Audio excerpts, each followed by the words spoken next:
Otep à tous, bien-aimés frères et sœurs. Après Donald Trump, qui a décidé de sortir de l'Organisation mondiale de la santé, l'OMS, eh bien, il y a un autre candidat au départ. Vous savez, les choses, quand on commence comme ça, là, ça s'ensuit. Il y a un autre candidat au départ.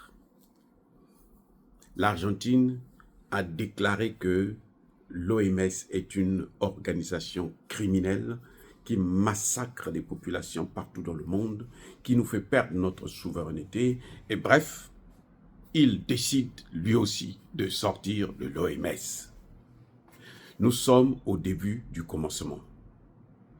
Et ça, c'est la faute de certains dirigeants, certains leaders mondiaux, certains richards, parce qu'ils ont l'argent. Il y a des gens qui pensent parce qu'ils ont l'argent, ils ont tous les pouvoirs. Ils ont le pouvoir de Dieu. Hein? Ils sont devenus des dieux, alors qu'ils sont nés comme tous les autres. C'est-à-dire d'un père et d'une mère. Chacun de nous a un père et a une mère biologique. Et on vient de la même façon. De la même façon. On part aussi de la même façon. Tu viens seul, tu repars seul. Les amis. L'OMS a été corrompue. C'est une bonne institution. En fait, c'était très bien pour sauver le monde. Mais non, l'OMS fait le business. Il y a des gens qui avaient beaucoup d'argent déjà, qui ont commencé à investir dans l'humanitaire et ils sont devenus encore plus riches. Comment pouvez-vous expliquer que vous quittez le vrai business, vous quittez les computers, machin, tout ça là, les logiciels informatiques, pour venir faire l'humanitaire, et vous avez plus d'argent que lorsque vous faites le business réel dans la science. Il y a un problème. C'est que l'humanitaire là, si ça rapporte de l'argent, c'est qu'il y a quelque chose de pas normal. Vous êtes censé sortir de l'argent pour aider les gens. Mais ça vous fait rentrer plus d'argent que lorsque vous faites le business régulier. C'est que ce n'est pas un vrai business. C'est que le domaine, les affaires, l'humanitaire que vous faites là, ce n'est pas le vrai humanitaire, c'est ce qu'on appelle humanitaire business. Et l'OMS est tombée dans ce piège. Maintenant, elle va perdre 500 millions de dollars par an. C'est 17% du montant total que l'OMS utilise. Donc, sur 193-94 pays, un seul pays donne 500 millions. C'est pour ça que les États-Unis étaient forts. C'est pour ça que quand ils sortent, eh ben, l'entreprise tombe. Parce que la Chine, elle paye à peine 39 millions. La Chine, 39 millions. Mais elle bénéficie plus puisque elle a une très grande population. En tout cas, c'est ce que dit Donald Trump. Vous voyez? Donc, elle est riche, plus riche maintenant que les États-Unis. C'est la première puissance économique du monde, mais elle ne donne rien. De ce côté, moi, je donne pas tort à Trump. Hein. Je le soutiens. C'est ça ce qui fait notre différence avec les autres.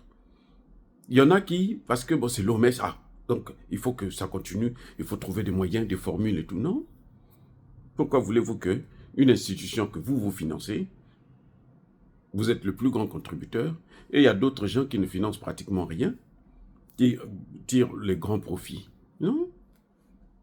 Les amis, moi je suis contre l'aide humanitaire là. Non, moi ce que je veux, c'est que les gens puissent être justes en ce qui concerne par exemple nos ressources naturelles. Qu'on nous laisse transformer nos ressources chez nous et puis les mettre sur le marché comme eux ils font. Eux ils viennent prendre chez nous et ils viennent nous revendre ça 10 fois, 50 fois plus cher au point où nous on ne peut pas acheter, on est devenus comme leurs esclaves. Ça ce n'est pas le business. L'Organisation mondiale du commerce aussi, j'espère que Trump va attaquer ça aussi. Parce qu'ils ont trop de privilèges. On ne peut pas continuer comme ça. Bref, L'Argentine aussi se dit, mais non, mais écoutez, cette institution-là ne nous arrange pas. C'est un petit contributeur, certes, mais en tout cas, le fait que l'Argentine s'en va, ça montre bien que cette institution a des problèmes et que, ben, elle est prête à disparaître. Et c'est mieux qu'elle disparaisse. C'est mieux. Vous avez, en Afrique, vous avez une représentation dans mon pays, au Congo, c'est vrai. Bon, c'est toujours bien d'avoir ce genre d'institution pour quelques petits fonctionnaires de cette institution. Mais ça ne rapporte rien, au contraire, ça détruit le monde. Quand ça commence à détruire le monde, là, c'est fini. Vous savez ce que disait le directeur de l'OMS récemment? Il dit que l'OMS n'a jamais recommandé le confinement, qu'ils n'ont jamais recommandé la vaccination obligatoire, qu'ils n'ont jamais indiqué tel ou tel. Non. Alors que nous savons tous que c'est l'OMS qui était à la tête de tout. C'est l'OMS qui indiquait comment il faut faire, qu'est-ce qu'il faut faire, qui vous ne voulez pas que certains traitements puissent être utilisés. Il y a des grands professeurs en France, comme Raoul, qui a bien dit dès le début que non, cette affaire-là, utilisez la chloroquine. On va régler ça. L'OMS dit non, il faut ces vaccins-là. Et ça a causé des dommages jusqu'à aujourd'hui. Là encore, Trump n'a pas encore ouvert la porte des dommages que ça a causé pour donner des réparations à tous ceux qui ont subi. Et chercher à porter plainte contre le directeur de l'OMS et toute son équipe de médecins. Oui. Et ça va permettre que les médecins africains qui étaient là, qui couraient derrière, il faut ça, il faut ça, il faut ça, il faut les foutre tous en prison. Ils ne sont pas allés étudier la médecine pour être les bénis oui-oui. Parce qu'on leur donnait un peu d'argent. Bon, écoutez, soutenez notre thèse, ainsi de suite. C'est la fin du règne d'une institution. L'OMS voulait, à un moment donné, l'OMS voulait maintenant prendre la souveraineté de tous les États. C'est elle qui déclare la pandémie, c'est elle qui doit donner les conduites à suivre, les gouvernements et les États doivent se taire. Et elle va prendre des décisions où? À Davos. C'est pour ça que j'ai toujours critiqué la présence de Tshisekedi à Davos, tout récemment. J'ai dit, mais il n'a plus rien à faire là-bas. C'est Davos qui est en train de détruire son pays. Qu'est-ce que tu vas faire là-bas? C'est vrai qu'il y en a des gens qui vont lui dire, non, écoute, si tu pars là-bas, nous, on va t'aider, tel pays va t'aider. Non, aide-toi, le ciel t'aidera. Si tu t'aides là, le ciel va t'aider. Les amis, c'est comme ça que ça se passe.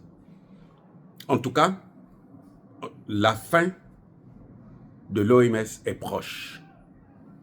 Je ne suis pas sûr que les Chinois peuvent prendre en main une institution comme celle-là et puis la financer comme faisaient les Américains. Je ne suis pas sûr, les amis. C'est pas évident. C'est même pas possible. Donc, ça y est. Encore une fois de plus, les amis, soyez bénis, abondamment bénis par le Dieu des Kémites et par nos ancêtres évangélisés, mais que tous ceux qui persécutent le continent africain le pillent et le déstabilisent, qu'ils soient noirs, blancs, chinois, arabes, juifs, indiens ou qui qu'ils soient punis, maudits, foudroyés, neutralisés, écrasés, effacés par le Dieu des Kémites et par nos ancêtres évangélisés. Vive l'Afrique éternelle, j'ai dit et j'assume.